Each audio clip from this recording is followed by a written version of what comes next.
What is going on, guys? Welcome to your 70th, there we go, Java tutorial. And in this tutorial we're going to be going over something called JList.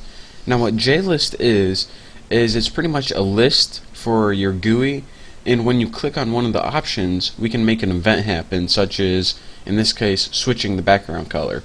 So let's go ahead and get started. If you can't tell, I imported one more thing here, so make sure you have all of your imports right here. If you need them, pause the screen, but you probably don't, so I'm just going to go ahead and minimize those right there, and now we're good to go. The first thing we're going to need to do is make a variable for that JList. So let's go ahead and make private JList, because that's what type it is, and I'm going to name mine list for simplicity.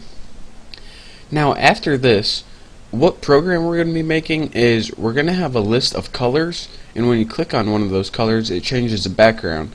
So we're going to have two arrays, one for the color name and one for the actual colors themselves that the computer can recognize. So one that we can recognize and one that the computer can recognize. So let's go ahead and make our first array just the color names that we can recognize. So it's going to be private static string. It's just going to be the names of the colors, and just name it color names, and we'll set it equal to let's go have a color like black, blue, red, and white. We'll have 4 colors in our list. You can have more if you want, but I'm just going to have these basic ones. And make sure to put them all in quotation marks like this, and then in your line with a semicolon, bam, you're good to go. So I have 4 color names in our first array called color names. Now the second thing I want to do is build an array of colors that the computer can understand. So go ahead, private static. Again, I'm going to name this array color, or excuse me, it's going to be of the color type, and I'm going to name it colors. And in this list we're going to put the colors in the way that Java sees them, and that's this color dot black, all in caps. So that's how Java sees colors or recognizes them. It's from the color class, and then you write the name of the color all in caps. And our next one's blue, so color dot blue, all in caps. And our next one's red, so color dot red, all in caps, and color dot white. So now we should be good to go.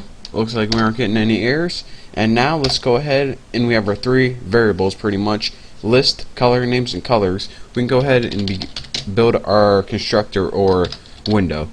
So go ahead and build your constructor, and it's not going to take any arguments. Just go ahead and do some housekeeping stuff.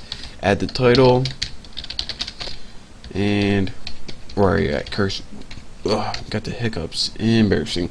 And next thing you want to do is set the layout, and just going to set this to normal flow layout by putting new flow layout. I wonder why they capitalized the F in that one. Pretty weird. And don't forget your empty parameters. So now we have a title and a layout. Now we can go ahead and start messing with our list. The first thing we want to do with our list variable is actually create something.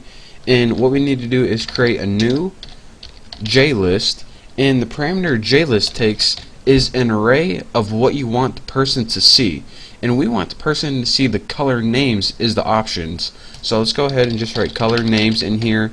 You don't need it in like quotation marks or anything like that. So now we have a list, and it pretty much is just a list of color names.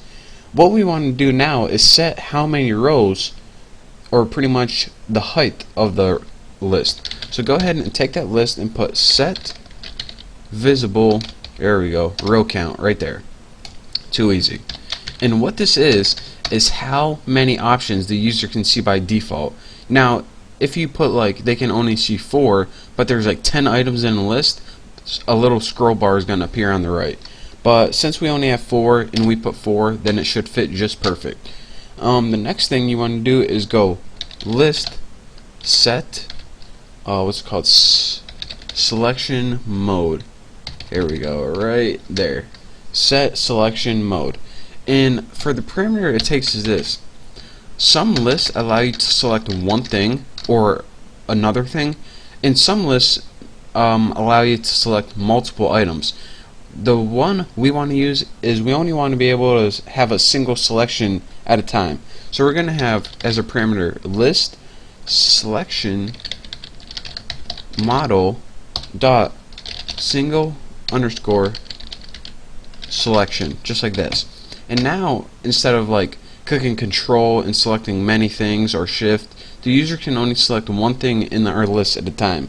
So now the last thing we need to do, since we got our list all made, is just add it to the window, or well, yeah, that's all we need to do, add it to the window. So add new J scroll pane, and of course we want to add our list to here. And now we added our list to the window pretty much.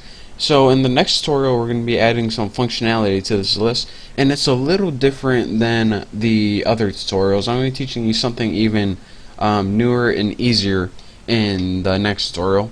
But for now, thank you guys for watching. Don't forget to subscribe, and don't forget to check out the next tutorial. So I'll see you then.